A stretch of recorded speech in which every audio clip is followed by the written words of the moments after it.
It is time for March's crochet stitch of the month. I did a poll in the Crochet Club and the winning stitch for the month of March is the fan or shell stitch. This is going to be great. But before we get started on actually doing the tutorial, I would encourage you to watch this video all the way through because at the very end, I'm going to be sharing with you some commonly asked questions that I got for the temperature sampler blanket in the month of February. To begin, go ahead and grab your calendar, or if you want to, go to my website, crochetwithtiffany.com, and print off March's calendar / crochet stitch card. Again, this is going to include an actual calendar on the top where you can circle the dates, and it's going to include the entire instructions for the crochet stitch that we are going to be using for the month of March.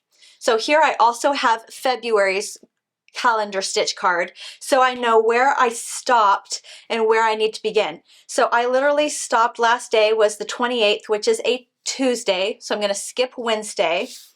I'm going to circle Thursday. And again, for this particular project, if you're working with a size 4 weight yarn, we are working a row every other day. And these cards really help us to stay on track and know what days we are actually taking account for. Now for the size 4 weight yarn, we are doing every other day, but if you're working with the size 5 weight yarn, and I'm doing both, I am actually putting a little line on the sides of the week,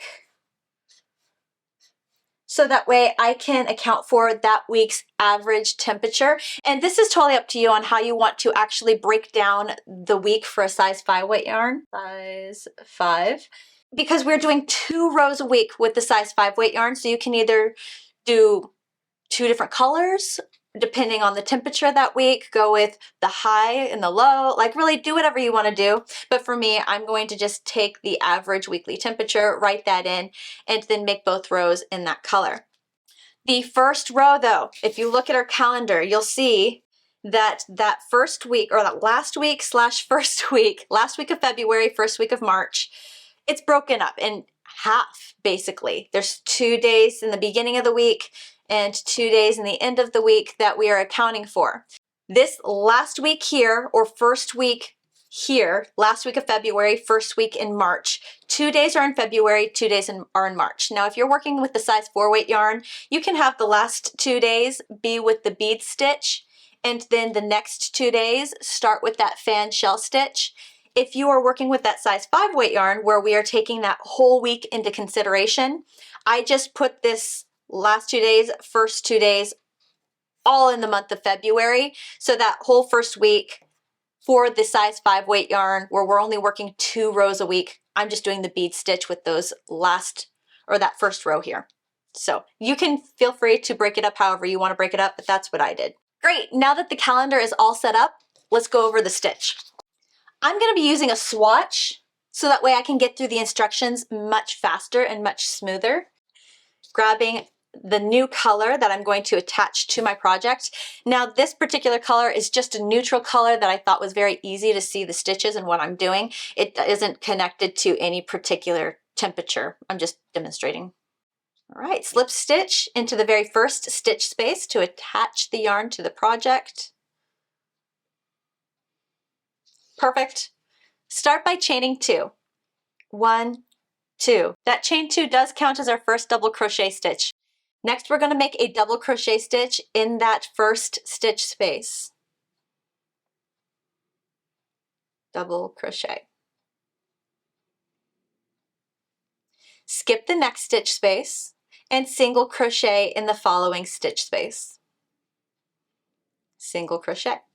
Skip 1, 3 double crochets. 1, 2, 3, skip a stitch space, single crochet. And repeat all the way across. Skip a stitch, 3 double crochets, skip a stitch, single crochet. I'll meet you at the end.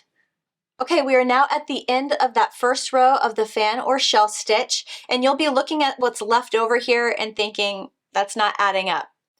What I'm going to have you do is I'm actually going to have you skip 2 stitches here and single crochet in the last stitch space, and that will keep us on count for this fan shell stitch. Yes, we're having to finagle the stitch a little bit to make it work, but it will work. It will be absolutely stunning, and it'll keep the sides of our work straight. So that is the first row of the shell or fan stitch.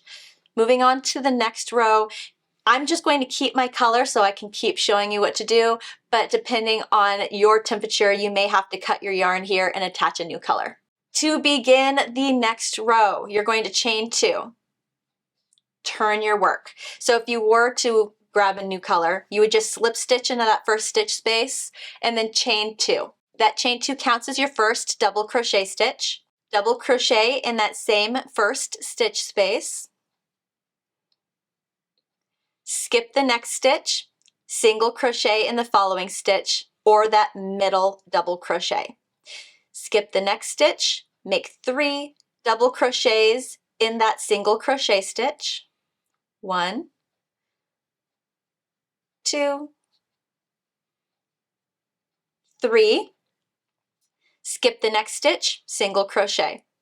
And that is the repeat pattern for this shell fan stitch. It's also known as the 3 double crochet stitch, but I had to change it just slightly to make it work with this temperature sampler blanket. So skip the next, 3 double, 1,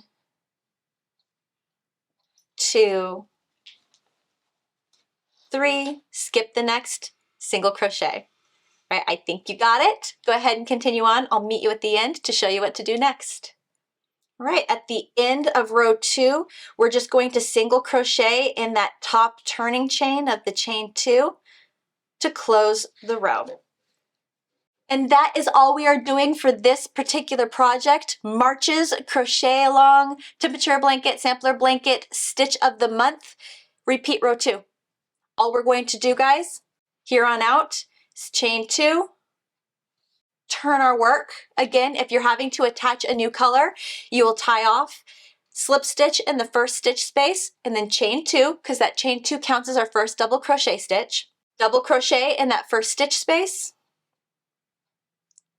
Skip the next stitch, single crochet in that middle double crochet stitch.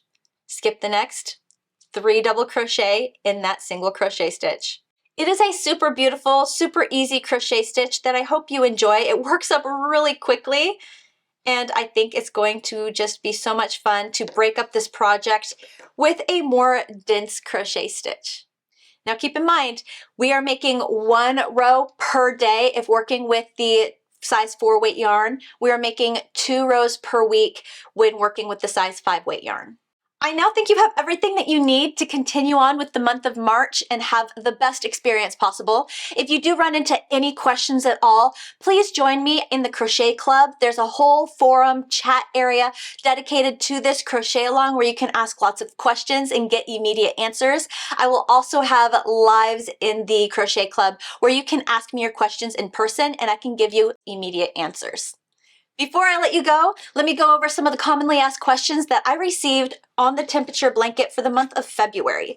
Now, the first most common question was, how many beads should I have in each row?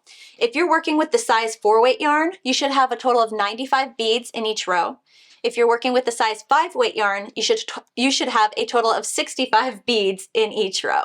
The second question that was very, very common was the sides of the blanket. Now this happened to me too. So I want you to know if your sides did this, you are not alone and it is absolutely okay. So let me show you real quick what mine did so that way you can have reference. Here you can see the crunch stitch was all nice and straight, and then all of a sudden the bead stitch did this slant on this side. And then if I were to go to the other side, you'll see the slant is going in the same direction, and that's a good thing.